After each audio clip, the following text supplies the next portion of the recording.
Okay, the new Icom IC-2730A, the Black Edition.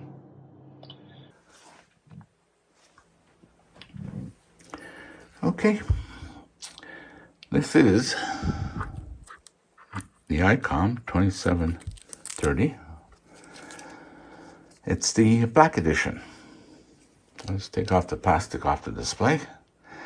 Now, I already put together the parts. I have the head mount, because this is the way I'll be using my radio.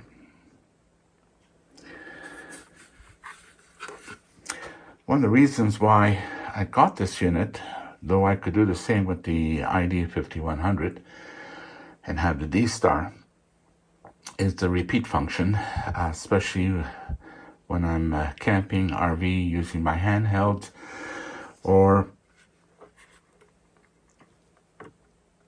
just repeating a weak signal, like 1/10 of a watt on my Icom ID-52, for example, and access a larger range because it'll be hooked up perhaps to a better antenna. Now, I noticed a couple of things. Yeah, I was kind of hoping this would have been smaller, but then you will lose the display. So there is a bit of a hump, if you want to call it. But it is small.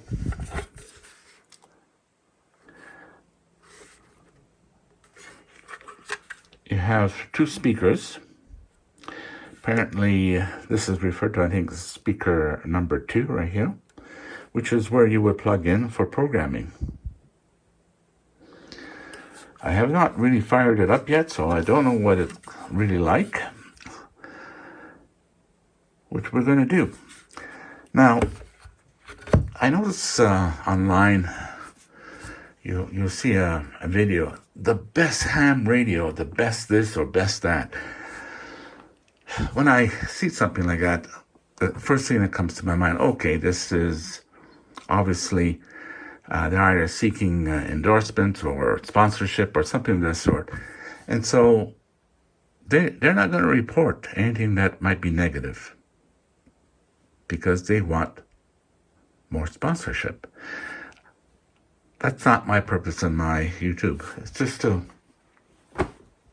give the way I feel about something.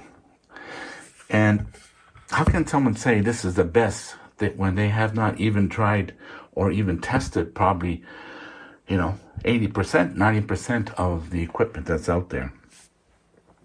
So if I kind of say that I like this better, it'll be in comparison to the equipment that I have.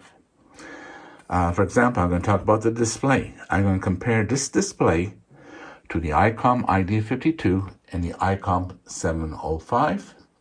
I do have the TED radio handhelds, and my view about it is quite clear.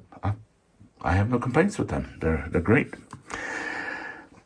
They serve a purpose for me. They're cheap, and if I was to lose it in the water, boating, ice fishing, it falls down, I don't mind losing $30, $40 in something that's $1,000. Okay? So it depends what your purpose is. Then if it meets your purpose, then it's the best for you. Okay, let's fire this up and see what the display is like. I'm hooked up to a lithium battery. Actually, it's a Sunfun kit. 300 amp, so it'll be about under 13 volts. Okay, that's plugged in.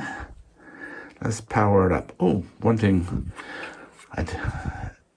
if you want to make this crossband, there's I think 1, 2, 3. I forget now, but there's 3 buttons you got to hold when you first power up. So it doesn't come with it on. Okay, there you go. Now,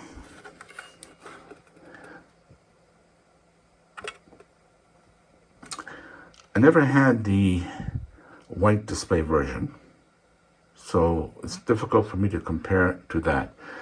physically, it looks the same. When I look at the specs, they seem to be the same. The only area where I think there might be a difference is in the programming. Hopefully, there's more than 10 banks. But I won't know until the other stuff comes in, which will be later this week, and there'll be a video on it. If I was to compare this display to the Icom ID52 or the 705, no, there's no question about it. The 705, the ID52 is a way better display. But as you can see, it's very readable. This is a default setting. I haven't gone into menus. I haven't played with the display at all. Nothing. So I'm kind of surprised, though. It kind of reminds me of the old technology using LED lights, right? Individual segments. That's what it looks like. It's not really a display as we're familiar with, for example, on a computer or the other radios. But for mobile use, yeah, I think it'd be okay. Would you pay $50 more for a better display? I probably would. That's something that Icom marketing will have to figure out. I'm still waiting for more information so I can see what the programming is like.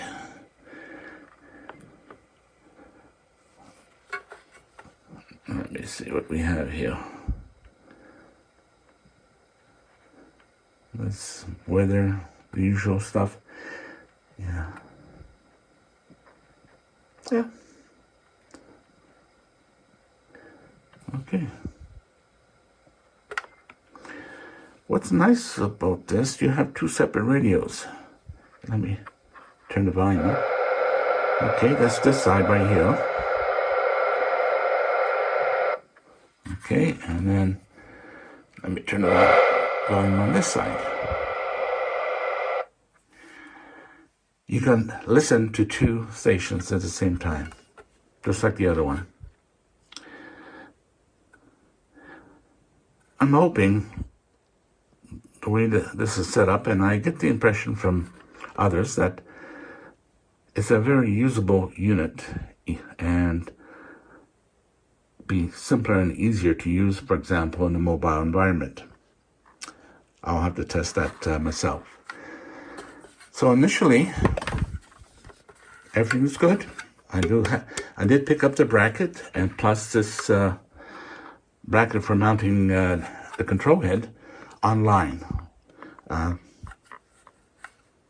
it seemed to be original Icom product from what I can see. And the price was half the price. So you'll have to decide which way to go. And when I hit the main button, you can see through the blue light LED, which is nice, a color like that. I like that. Tells me which band I'll be transmitting.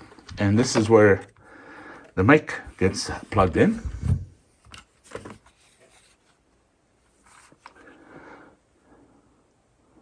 It has a bunch of controls. There's a little hook, which I prefer. It's easy to take it off and on, and the usual connector.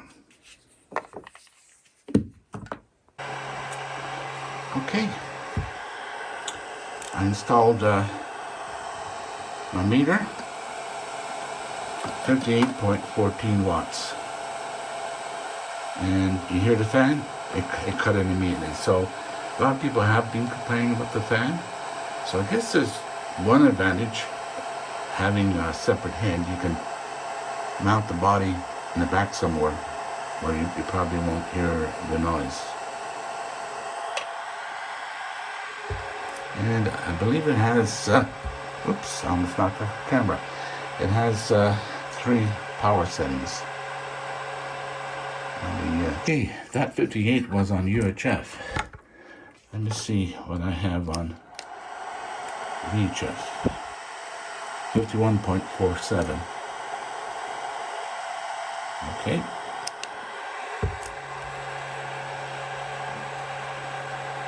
Okay. There's a little button called low. So on VHF, I have low, medium, then high. So I believe that this will be 5 watts, 15 watts, and 50. Let's find out. 5.38. Okay.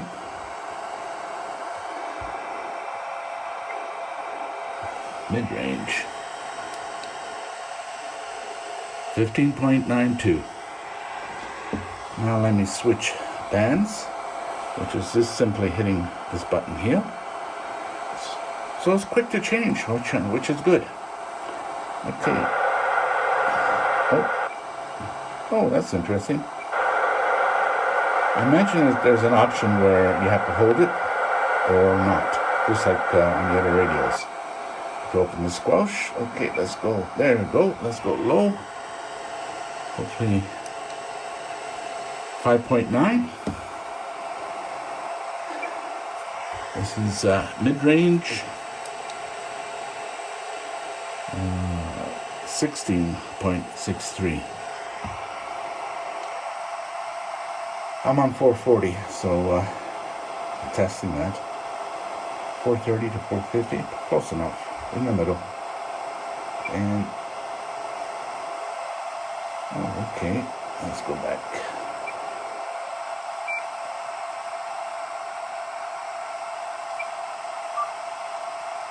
How do I exit that? Okay, got to hit it twice. Okay. Yeah, to exit the other menu, you have to hit it twice. So let's go. I have not even read the manual. I'm just figuring it out right on the fly. If I can do it, then it indicates how simple it is. Okay, let's see what the high power is again. 57 point.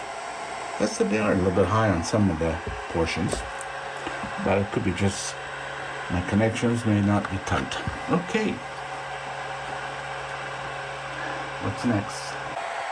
Okay, I'm just checking. It appears the fan is coming out on top here, so if that's the case, you don't want to close it in. That's one place I can feel. Okay, a little bit of air coming through here. A little bit on this side. So the two corners and the top. So that would be an area you don't want to close in. So keep that in mind. Hopefully today my cable will come in so I can actually look at programming it. So this is a kind of a quick intro. There'll be another video to follow and a little bit more detail, but now you have a general idea if this is the radio for you. What held me back on the Icom 5100 was the display and for mobile use. Probably could live with it. Plus, I'm in the area where D-Star is not plentiful, especially where I'll be mobile usually. No D-Star at all. So to me, VHF, UHF, FM was more important, and of course the crossband repeater, which was available on both. I'm getting the impression that the display is going to be great. Not equivalent to the other radios, but it's great. So I will need to test in a mobile environment under sunny conditions, and I will update you. In the meantime, there will be another video going a little bit deeper. So make a note of any notification if you wish. And again, I would appreciate if you subscribe. Thumbs up would help. Have a nice day. Take care. There's one more area I should mention. Some have asked, what do I think about D-Star? From the little bit of experience that I had here locally, when working the D-Star repeater, no problems usually with the audio quality. The only area where I find the quality is the link. You know, when people are using hotspots and linking via the internet. And this would vary. I'm assuming it probably has to do with the equipment they're using. Not all equipment is equal when it comes to audio quality. People who are actually using radios like the 5100 or the 52A or plus, the audio is very good. It's not a problem. If there is any problem, I find that some of them, the mic levels need to be adjusted. The other type of hotspots is where I notice it's more Donald Duck or robotic. So something to keep in mind. I'm glad I did not get the hotspot. Though some of the more expensive ones are good from what I can see a little bit.